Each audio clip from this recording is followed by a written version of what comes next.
자, 시사 토크 라도 세 번째 시간입니다. 아, 정말 폭발적인 조회수가 됐으면 좋겠네요. 그럼요. 자, 슬프죠? 아, 그러니까요. 많이 시청해 주시고요. 사실 내용이 정말 좋아요. 내용이 정말 좋은데 사실 요새는 모바일 시대다 보니까 긴 영상들을 잘 안 봐요. 그리고 아무래도 좀 오락 영상, 아무래도 그렇죠. 재밌는 영상들을 많이 보고 그래도 시사 토크 영상들이 이렇게 균형 잡히게 좀 많이 봐주시면 상식이라든지 네네. 아니면 시사라든지 이런 것들에 많이 도움이 되시지 않을까 그런 생각을 합니다. 자, 오늘 세 번째 주제는요, 중국 전승절에 대해서 한번 얘기를 해보도록 하겠습니다. 사실 전승절은 조금 지나긴 했습니다만 이걸 물꼬로 해서 중국과 동아시아 정세에 대한 얘기를 한번 해보는 거죠. 네. 할 얘기가 무수하게 많은데, 자, 중국 통 우리 김 선생 모셨습니다. 중국 통이라고 하니 이거 창피한데 제 별명이 학창시절에 장객이긴 했습니다. 중국말로 자기소개 한번 해볼까요? 한번 해주시죠. 我是金圣天. 이상입니다. 할 줄 아는 중국말이 이거밖에 없어요. 저는 북경대학교 4학년입니다. 있잖아요. 我是北京大学3年的学生. 그리고 제 유일한 개인기입니다. 네. 가장 좋아하는 음식이 중국 음식 아닙니까? 환장. 예, 아주 배달 음식 좋아합니다. 예. 뭐 장기가 뭐 비하나 이런 건 아니니까요, 그죠? 저는 중국 네. 좋아하고 좋아하는 중국 친구도 있습니다. 그 친구를 같이 한번 녹화했으면 좋았는데 아쉽네요. 우리 자, 중국과 역사적으로 아주 교역을 오래 했던 여수에서 오신 예. 김 선생, 안녕 오셨습니다. 네, 쉬셨나요? 이 양반이. 죄송합니다. 예. 네, 안녕입니다. 네. 뭐 저는 오늘 중국 정승절은 전 서브 역할이기 때문에 네, 우리 김 선생의 그냥 받침대 역할을 해주겠습니다. 네. 이게 좀 지나서 좀 네. 민망하긴 하네요. 아니에요. 중국 얘기를 더 많이 하는 거죠. 예, 그렇습니다. 일단 중국 얘기는 너무만 해줄 테니까 전승절에 대한 개념을 조금 예. 안녕께서 말씀을 해주시죠. 일단 공식적인 명칭은 네. 항일 전쟁 및 세계 반파시스트 전쟁 승전 기념식. 항일 전쟁 및 세계 반파시스트 전쟁 승전 기념식. 네. 쉽게 말하면 뭐 세계 2차 대전에서 승전한 나라들이 이제 기념하기 위해서 만든 게 바로 전승절이죠. 꼭 중국만 하고 있는 건 아닙니다. 어떤 나라가 하고 있나요? 뭐 찾아보니까 네. 뭐 중국뿐만 아니라 뭐 일본 아니군요. 죄송합니다. 큰 실수했네요. 예. 오해하지 마십시오. 예. 정신 승리를 했나 보네. 그러네요. 이런 것도 있으면 방송 재밌겠죠. 네. 뭐 세계 2차 대전에 승리했던 뭐 대부분의 나라들, 물론 그 행사의 규모가 크고 작고 이 정도 차이는 있고요. 뭐 모르시는 분들도 있는데 우리나라도 했습니다. 그래서 우리나라 같은 경우도 뭐 2008년 10월 1일 우리나라가 이때 이제 건국 60주년으로 네네. 이 대대적인 퍼레이드 한번 했거든요. 근데 사실 잘 모르고 있잖아요. 그렇죠. 네. 근데 이제 우리나라도 이게 했는데 이게 그 법이 많이 바뀌었습니다. 그래서 그냥 국군의 위상을 강화하는 정도로만 해서 뭐 이 정도로 하고요. 뭐 아무튼 뭐 승전국들은 뭐 크고 작게 조금씩은 하고 있습니다. 네. 그죠, 뭐 기록할 만한 역사이고 그죠. 그때 뭐 군인들 고생하겠어요, 우리 장병들. 아유, 그 뭐 군 뭐라도 좀 주나 그래도? 없습니다. 없어요? 뭐 군생활 해보신 분은 다 아시겠지만 뭐 행사 있거나 뭐 높으신 분들 오시면은 피곤하죠. 청소 열심히 해놓으면 꼭 안 오시지 않습니까? 왜 안 오십니까? 청소 열심히 해놨습니다. 네, 우리 면제 김 선생 한번 좀 말씀을 해주시죠. 일단 그 점에 대해서는 제가 사과를 드려야 될 것 같습니다. 합법적으로 면제 받으신 거지 않습니까? 그럼요. 그래도 나중에 국방상금 많이 내려고요. 자, 전승절, 그런 뜻이군요. 저는 전승절이라고 하면 어떤 의미인지 정확하게 와닿지 않았는데, 그렇게 또 반파시스트 뭐 이렇게 얘기를 해주니까 정확하게 와닿습니다. 전승절 하면 이제 딱 떠오른 이미지가 열병식이 먼저 생각이 나거든요. 그렇죠. 네네. 사실 열병식은 중국만 하는 건 아니고요, 그죠? 그럼 네, 어느 나라든 하죠. 뭐 열병이라고 하는 건 사실 군대 기본입니다. 그렇죠. 제식과 함께 더불어서 군대의 어떤 군기를 보여줄 수 있는 상징적인 또 행사죠. 자, 근데 왜 이렇게 열병식이 굉장히 이슈가 됐는지 거기에 대해서 조금 간단하게 얘기해 주시죠. 뭐 김 선생님 먼저. 김 선생, 뭐 잘 아시다시피 중국이 80년대 후반부터 시작해서 아주 경이적인 경제 발전을 이룩하지 않았습니까? 그렇죠. 그리고 그 중심에는 지도자인 등소평이 있었고요. 근데 그 등소평이 살아생전에 그 중국은 특정 시점까지는 조용히 힘을 기르고 미국을 위시한 그런 초강대국에게 자신의 발톱을 보이지 말라 그렇게 말을 했습니다. 그렇죠. 흔히 뭐 도강량이라는 표현으로 그렇죠, 많이 그렇죠. 알고 계시죠. 예, 맞습니다. 지금 근데, 쏟아집니다. 네. 근데 그러한 입장이 네. 2010년 후반부터 바뀌기 시작했습니다. 소위 말해서 네. 대국 굴기라는 표현을 쓰면서 대국 굴기요. 예, 예. 네. 뭐 발톱을 이제 보이는 겁니까? 예, 일어선다. 대국으로 뭐 우뚝 일어선다. 뭐 그런 뜻이죠. 또 군사적인 측면뿐만 아니라 AIIB 그 설립과 네네. 관련해서 아시아 인프라 투자은행이죠. 예, 중국의 경제적인 그런 영향력도 세계 만방에 떨칠 수 있는 그런 계기가 될 수 있도록 하는 그런 목적으로 아주 성대하게 이번 전승절 행사를 한 것 같습니다. 야, 중국 정말 무서워요. 이제 드디어 발톱을 드러내는 것인가? 그렇죠. 네. 근데 또 그런 평가도 있습니다. 너무 미국을 의식해서 네. 조금 발톱을 감췄다 이번에. 예. 왜냐하면 이번에 사실 미국이 참 많이 신경을 곤두서고 있었는데 네네. 중국의 최신 무기인 뭐 둔평인가요? 예, 네, 뭐 있었죠. 발음이 뭐 중요하겠습니까? 어떤 무기예요? 둔평? 그게 아마 지금 중국 대륙에서 미국까지도 날아갈 수 있을 만한 엄청난 그 탄도. ICBM이라고 하죠. 그렇죠. 네, 예, 예. 대륙 ICBM요? 예, 대륙간 탄도 미사일. 대륙간 탄도미사일. 네네. 그것을 원래 선보이기로 했었는데 미국을 조금 아니, 선보였으면 일이 커졌겠는데요? 예. 네. 미국을 너무 좀 의식한 나머지 그건 보여주지 않았습니다. 예. 만약에 선보이면 그냥 태평양에다 이렇게 쏘는 거예요? 아니요. 어떻게 됩니까? 무기 자체만 보여주는 그런 날이 거죠. 나겠습니다. 예. 그 함부로 쏘면 되나요? 그러니까요. 네. 깡냉이 양반 그 참. 예. 아니, 좀 재밌자고. 네. 네네. 자, 열병식 하면 또 북한 아니겠습니까? 예. 열병식이란 용어 자체가 나쁜 용어는 아니니까 그죠? 예, 그럼요. 예. 하여튼 참 아무튼 북한에 비하면 이번 중국 열병식은 한 70점짜리라고 봅니다. 아니 근데 어마어마했잖아요 정말. 예. 특히 여성 군인들이 키가 뭐 178 178? 이상이라던가요. 예. 아주 그냥 잘 빠졌더라고요. 아니 워낙 대륙이니까 이제 사람이 많으니까 그죠. 예. 근데 용모도 거의 맞추고 그죠. 예. 피뿐만 아니라 뭐 실제로 비슷한 이미지로. 뭐 모델 출신들도 다수 포함되어 있다고 하더라고요. 예. 사실 뭐 전투력 이런 것보다는 이제 보여주기 시기니까 그런 딱 맞는. 목적 자체가 그러니까요. 알겠습니다. 자, 외부 인사들이 굉장히 많이 왔어요, 그죠? 예, 맞습니다. 우리 박근혜 대통령도 예. 가셨고, 네네. 그 보니까 참석한 국가 원수 명단이 네. 제가 뭐 다 짚어드릴 수는 없는데 네. 벨로루시, 보스니아 헤르츠고비나, 네. 뭐 캄보디아, 체코, 콩고, 이집트, 카자흐스탄 쭉 넘어가면 뭐 러시아, 우즈베키스탄, 베트남, 그다음에 또 우리 마지막에 대한민국 뭐 쭉 해서 한 40여 개국 가까이 됩니다. 네. 그리고 국가 원수급만 24개의 나라가 참석했고요. 근데 저는 이 명단을 쭉 보면서 느낀 게 있습니다. 한국보다 잘 사는 나라는 없는 것 같아요. 없네요. 예. 보니까 그나마 우리랑 좀 대동소이하게 국력을 겨룰 수 있는 나라는 러시아 정도. 러시아. 예. 네. 그래서 실제로 이번에 그 시진핑 주석 좌우에 박근혜 대통령과 이 푸틴 대통령이 나란히 서지 않았습니까? 네네. 사실 이번에 중국이 가장 심혈을 기울였던 건 바로 한국과 러시아의 참석입니다. 예. 여기에서 바로 이번 전승절에 큰 의미가 담겨 있다고 저는 생각합니다. 근데 저는 사실 우리 박근혜 대통령이 이번 참석하시고 되게 뻘쭘하셨을 것 같아요. 왜냐면 사실 그 시진핑 주석하고 박근혜 대통령이 2006년부터 친분이 있었습니다. 저는 이게 박근혜 대통령이 참 이게 대단하다고 느끼는 게 뭐냐면 2006년이면은 이 시진핑 주석이 이때 그냥 당석에 불과합니다. 예, 별거 좀. 아니 잠깐만요. 아니 저만큼 무리수인데. 우리 그러니까 지금만큼 대단하신 분은 아니었는데 이때 이제 우리 박근혜 대통령님께서 당시에는 이제 그냥 국회의원이셨고 그냥 당 대표 시절이셨는데. 그러니까 서로 많이 이렇게 앞을 내다본 거네요. 근데 그죠? 이때 그 중국의 그 영사관에 계신 제가 갑자기 성함이 생각이 안 나네요. 죄송하긴 한데 시진핑 당시 당서기와 우리 박근혜 대표님이 만났었습니다. 그래서 이때부터 우리 박근혜 대통령님께서는 이 시진핑 주석의 미래를 내다보시고 친분을 이어오셨습니다.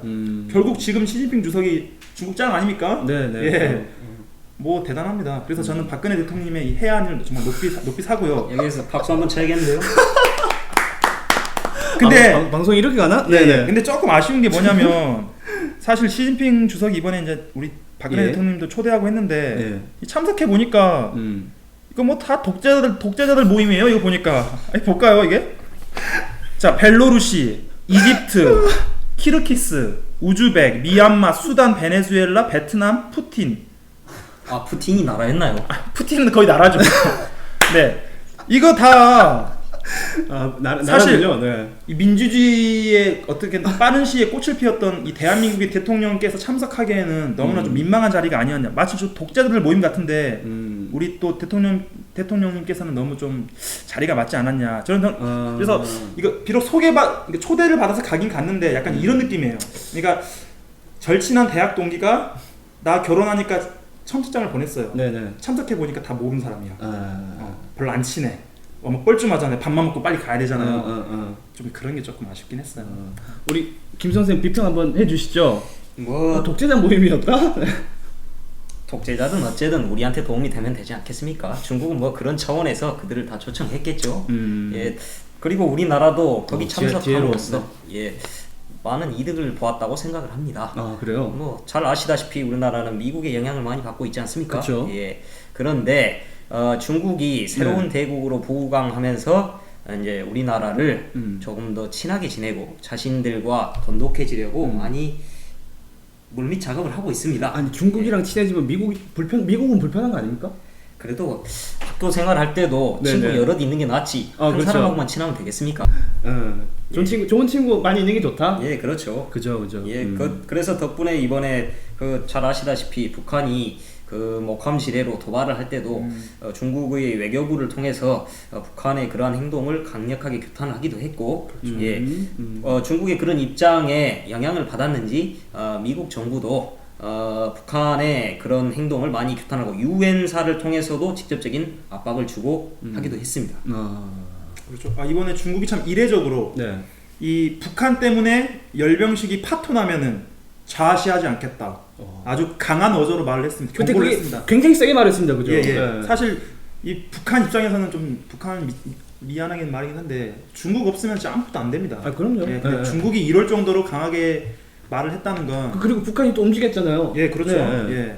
그러다 보니까 아마 좀 불안할 겁니다. 북한 입장에서는. 왜냐면 중국이 지금 현재 북한보다는 좀 더 우리나라에 좀 가까운 입장이니까. 예. 심지어 러시아까지 지금 우리나라에 좀 더 가까운 입장이다 보니까 북한으로서는 참 안타까운데. 예. 북한 아무 말 못했어요, 그죠? 그렇죠. 그러니까 못했죠. 그럼요. 예. 근데 아마 숨어서 놀고 있었을 겁니다. 참 김정은 참 예. 그 친구 뭐 저랑 몇 살 차이 나지도 않는데 아마 저랑 동갑인 걸로 알고 있는데 정신 차렸으면 좋겠네요. 동갑인가요? 예. 그 친구 30대 초반입니다. 예. 85인가요? 84인가요? 아마 84, 85 그쯤 될 겁니다. 그래요. 뭐 중국 열병식 얘기는 뭐 더 할 건 없고 사실 여기서부터 이제 동아시아 정세와 이제 어떻게 바라볼 것인지에 대한 시각과 시선에 대한 얘기인데 자 여기서부터는 이제 김 선생이 한번 준비하신 거 치고 제가 가시죠. 전문가가 아니라서 뭐 아니 근데 김 선생이랑 마오쩌둥부터 시작해서 시진핑까지만 얘기해도 예. 오늘 한 12시간 돌아갈 거예요, 그죠? 뭐 중국의 현재라든지 그렇죠. 네. 중요한 거 간단하게 일단은 그러면 제가 물꼬를 한번 치겠습니다. 네. 이 중국의 이 전승절, 이 열병식은 사실 중국 내에서도 좀 논란이 있습니다. 정확하게 말하면 사실 이 중국이 이 세계 2차 대전에서 승리하고 했던 건 공산당이 아니라 사실 국민당입니다. 그렇죠. 장개석 씨가 그렇죠. 장개석이죠. 근데 지금 이 중국이 이 전승절을 하는 건 어떻게 보면 역사 왜곡이라고도 할 수 있습니다. 무슨 뜻이냐? 국민당의 공을 공산당이 가로채서 지금 이 행사를 하고 있는 겁니다. 지금. 그러니까 사실 중국 내에서는 이런 논란이 물론 중국 내라고 하긴 그렇고 뭐 대만을 포함해서 이런 동북아에서는 그런 논란도 있습니다. 근데 일단 그건 뭐 저희로서는 큰 문제는 아니고 저희로서는 이 중국의 전승절이 이 우리나라와 동북아와 또 전 세계에 어떤 영향을 끼치는가 이게 더 중요하지 않겠습니까? 그렇죠. 뭐 간단하게 뭐 일단은 자 국민당과 공산 좀 짚어주시죠. 어떤 개념인지 역사적인 뭐 그 둘이 초창기에는 아주 남남이라고 볼 수는 없습니다. 초창기면 언제를 말합니까? 그 중국이 한창 일본에 시달리고 1930년대, 20년대, 30년대 이럴 때쯤일 겁니다. 잘 아시는 그 삼민주의를 제창하신 손중산이라고 하죠. 그 제국주의에 시달리는 중국의 현실에 아주 비탄을 금치 못하고 이제 당을 만들었습니다. 네. 예, 그게 이제 국민당이고. 국민당. 예. 잘 아시다시피 공산당이나 사회주의 계열 같은 경우에는 러시아의 영향을 많이 받지 않았습니까? 네. 그래서 창당은 아마 따로 했지만은 네. 직간접적으로 손문 선생의 가르침을 받고 또 국민당과 여러 가지 어떤 협력 사업을 한다든가 예. 그런 걸 많이 했습니다. 대표적인 예로 네. 그 중국의 그 유명한 총리 계시죠? 그 주은래씨, 조은라이라고 하죠. 그분이 네. 그 황푸 군관학교라고 네. 그 국민당이 만든 그런 군사학교 네. 거기에 교장을 지내기도 하시고 그랬습니다. 그래요? 예. 그럴 정도로 밀접하게 이렇게 협력을 하고 그런 협력이 또 중간에 분쟁이 있긴 했지만 항일 전쟁을 하면서 잘 아시는 국공합작도 여러 번 했고 네. 그런 식으로 해서 많이 협력을 취하고 했으나 네. 예, 잘 될 수 있었는데 그 장개석 씨가 왠지는 모르겠지만 공산당을 매우 싫어합니다. 예, 그래서 그러한 협력 관계를 오래 견디지 못하고 깨버리고 중국은 내전에 빠지게 됩니다. 그렇죠. 예. 그래서 뭐 협력을 하면서도 싸우기도 하고 그렇게 해서 내전이 발생했었죠. 그 결과는 뭐 잘 아시다시피 장개석과 국민당은 패배하고 타이완성으로 쫓겨났고 마오쩌둥과 네. 중국 공산당은 중국 대륙을 차지했죠. 네. 국민당의 성격은 공산당과 많이 달랐나요? 뭐 네. 아무래도 사회주의를 견지하는 것과 아무래도 자본가의 입장을 좀 더 지지하는 것이 그런 차이였죠. 그럼 약간 자본주의적 성격이 있었던 거네요. 예, 그렇기 때문에 뭐 냉전 시대에도 소위 말하는 자유진영에 속해 있기도 했고요. 알겠습니다. 자, 뭐 준비해 오신 이야기를 조금 보충을 해주시죠. 그러면 이 중국의 전승절을 바라보는 뭐 전 세계 시선에 대해서 잠깐 저희가 좀 짚어봐야 되지 않겠습니까? 네. 마침 미국이 이런 외신 반응을 냈더라고요. 네. 피터 쿡 대변인이 이런 말을 했더라고요. 미군은 세계 최강의 군대이며 사람들은 이를 의심하지 않는다. 네네네. 그러므로 사람들은 미국의 힘, 우리 군대의 힘을 알고 있으며 우리가 퍼레이드를 통해 우리 능력이 어떻다는 것을 보여줄 필요가 없다. 한마디로 중국 정승절에 대해서 정확하게 그냥 그 허를 찌른 거죠. 네. 우린 이런 거 보여줄 필요가 없이 세계 최강이다. 그렇게 말씀을 하셨어도 의식은 하셨을 겁니다. 왜냐하면은 중국이 한창 정승절 행사를 벌이고 있을 때 그 나토 아시죠? 나토 그 회원국들이랑 조촐한 행사를 하고 있었다고 제가 뉴스에서 본 것 같습니다. 그 행사를 한 의미는 뭐 어떤 건가요? 저승절이 신경 써야겠죠. 중국이 뭔가 무력적 과시를 하고 그러니까 너희들이 그렇게 해도 우리와 동맹국들의 유대는 굳건하다. 너희들이 이미 확립된 세계 질서를 깨뜨리지 못할 것이다. 그런 무언의 그런 메시지가 아니었을까요? 그렇죠. 사실 이 전승절을 바라볼 때는 약간 군사력과 국력이 가장 중요하지 않습니까? 그렇죠. 예, 사실 뭐 많이 논란이 되고 있는 부분이긴 한데 한때 그런 이야기도 있었습니다. 미국과 전 세계가 싸우면 누가 이길 것인가? 예, 상당히 웃긴 주제 같지만은 미국이 이길 거라는 주장도 상당히 많았습니다. 예, 근데 그만큼 미국의 군사력은 정말 어마어마하거든요. 무섭네요, 진짜. 예, 물론 이건 논란이 있습니다. 하지만 중국이 지금 그룹 오브 2, G2로 올라섰기 때문에 미국은 신경 쓸 수밖에 없습니다. 우리가 역사를 좀만 거슬러 올라가면은 일본이 80년대 얼마나 정말 인류 역사상 가장 부흥기라고 할 수 있는 버블 경제 시대를 보내지 않았습니까? 이렇게 뜨고 있으니까 미국이 단칼에 치지 않았습니까? 예, 미국 입장에서는 본인들에게 위협이 될 만한 존재는 항상 제거했습니다. 역사가 그러합니다. 예, 그런 의미에서 이번에 중국 전승절은 상당히 의식될 수밖에 없습니다. 뭐 준비해 오신 이야기 뭐 혹시 덧붙이실 이야기? 예, 뭐 말씀하셨다시피 미국은 태평양을 아주 중시 여깁니다. 그래서 뭐 자신들의 마치 과거 로마 제국이 지중해를 내해처럼 생각했던 것처럼 태평양을 자신의 내해처럼 생각을 하는데 중국은 지금 그 태평양에 자신의 영향력을 확대하려고 하고 있습니다. 그래서 말해서 소위 뭐 제1도련선, 2도련선 그렇게 해서 특정 국가들을 연결하는 지점에 서쪽에 있는 바다까지 진출하려고 차근차근 계획을 세우고 있고 그 계획의 일환으로 뭐 잘 아시다시피 뭐 구소련제 그 항모라 해야 되나 뭐 쿠즈네초프함이라고 그거를 사와서 개장을 해서 지금 항모로 굴리고 있죠. 아 그래요? 예. 그래서 두 세력이 언젠가는 충돌할 수밖에 없는 것 같은데 개인적인 소망으로는 저희가 되게 살아있는 동안에는 충돌 안 했으면 좋겠습니다. 그럼요. 그런 일이 있었으면 안 되죠. 자, 우리 중국 전승전 열병식부터 시작해서 세계 각국의 인사들의 참여 그리고 외부 시선들 어떻게 바라볼 것인가까지 얘기를 해서 많이 돌았는데, 자 이제 남은 얘기들은 조금 못하신 얘기가 있으시면 덧붙여 주시고 마무리 해보겠습니다. 우리 김 선생 하실 얘기 굉장히 많으실 텐데. 제가 할 얘기가 얼마나 있겠습니까만 일단 가볍게 얘기를 하자면은 앞으로 동아시아 정세가 어떻게 될 것인지 결국은 우리나라는 통일을 해야 한 단계 업그레이드를 할 수 있습니다.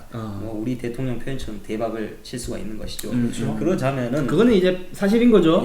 중국의 협조가 필수적입니다. 필수적인 그렇기 때문에 중국이 협조한다고 다 되는 건 아니잖아요, 근데. 협조를 안 하면 할 수가 없죠, 대신에. 필요 조건은 되는 거죠.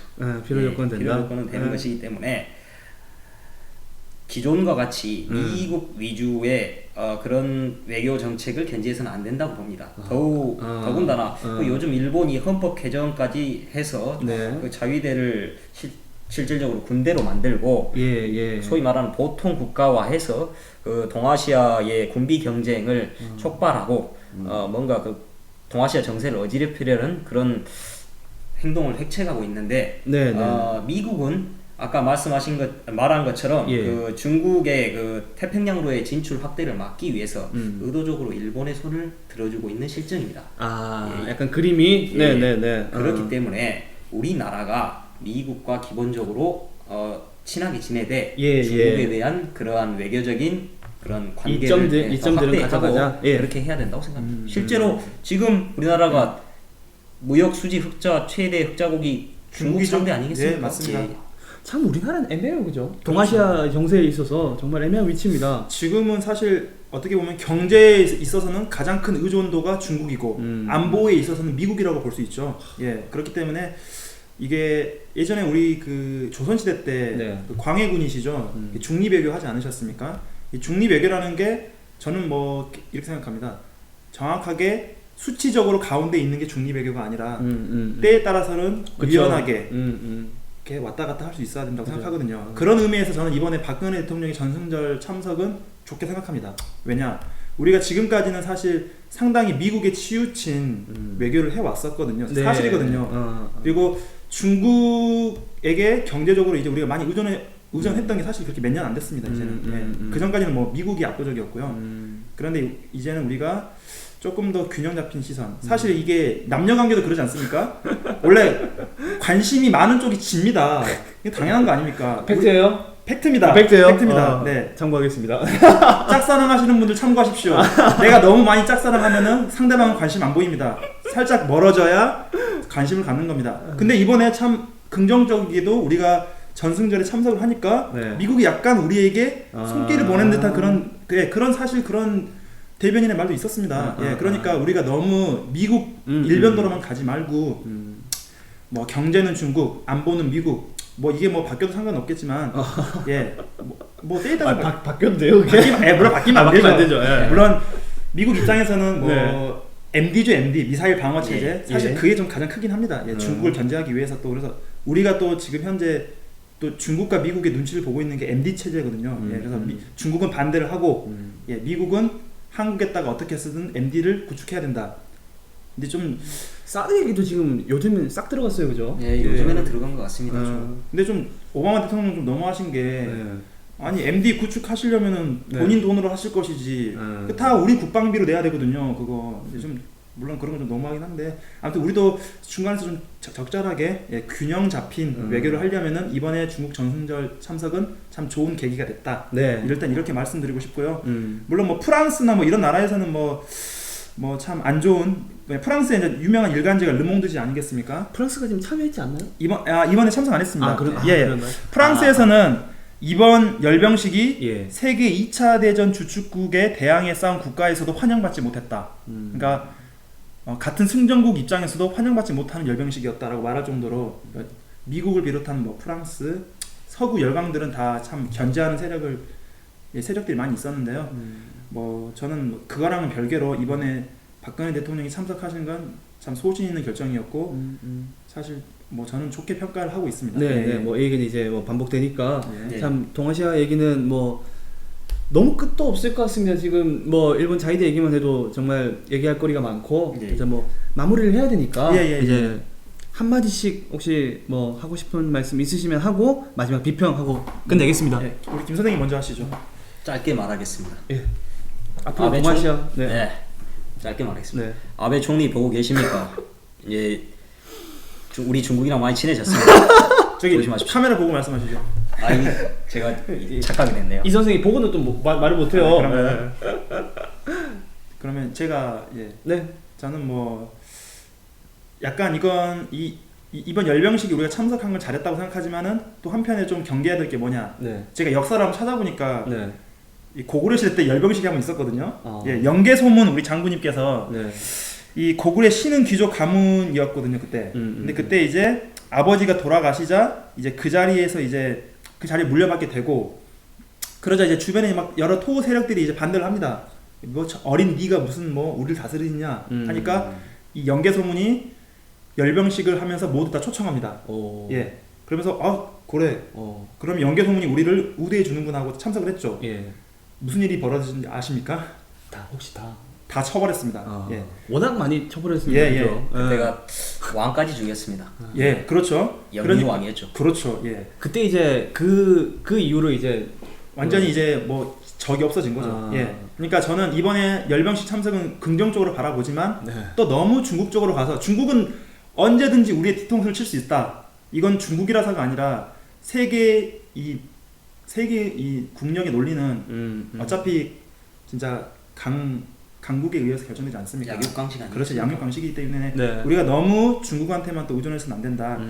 또 그러면서 제가 또 이 옛날에 우리 또 YS 또 우리 김영삼 대통령께서 네. 또 많은 또 참 재밌으신 분이셨죠. 또 그분이 예전에 또 항상 또 발음 때문에 좀 유사한 또 재밌는 이야기 많이 있었는데 네, 외무부 장관 그렇죠, 얘기가 예. 많고 그죠. 그런 네. 말 하셨습니다. 뭐. 제주도 제주도 가가지고 아이고야.